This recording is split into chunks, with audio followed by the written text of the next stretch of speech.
अध्याय 2। अर्जुन ने श्री कृष्ण की शरण ली। श्लोक नंबर 27।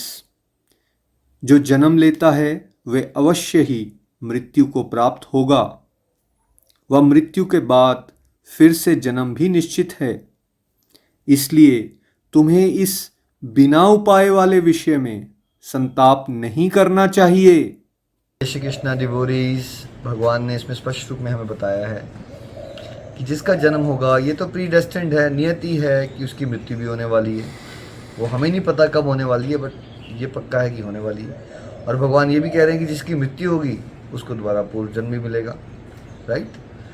अब ये कह रहे हैं कि इस बिना उपाय वाले विषय पे, मतलब लाइफ में ऐसी सिचुएशंस कुछ होती हैं जिसमें आपके हाथ में कुछ होता ही नहीं है, तो भगवान कह रहे हैं उस पर संताप मत करो। मतलब उसमें जो हम लेमेंटेशन करते हैं, रोते रहते हैं, ये क्यों हो गया, ऐसे क्यों हो गया।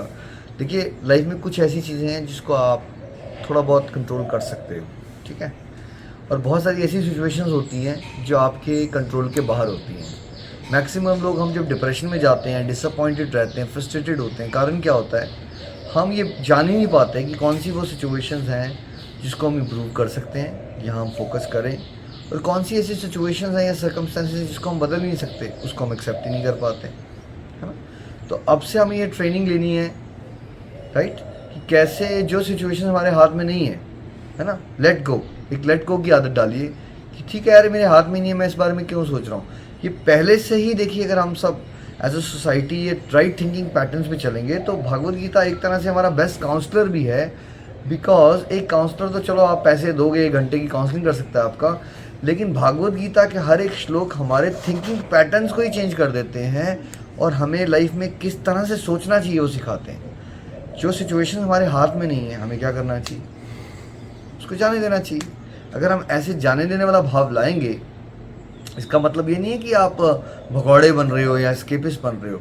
भाई सच यही है कि हम भगवान नहीं हैं। बहुत सारी परिस्थितियां हमारे कंट्रोल में नहीं होती, है ना। उस सिचुएशन में क्या करिए, जो आपका वहाँ बेस्ट बन सकता है वो कीजिए और चिंता मुक्त होके अपनी एनर्जी वहाँ लगाइए जहाँ पे आप कुछ कर सकते हो, ठीक है। फॉर एग्ज़ाम्पल, आप दिल्ली में रहते हो, आप मान लीजिए उड़ीसा में फ्लड आ गए हो, आप वहाँ पे ज़्यादा कुछ कर नहीं पा रहे हो बिकॉज प्रैक्टिकली आपकी फुल टाइम जॉब चल रही है, आपके 2 बच्चे हैं, ठीक है।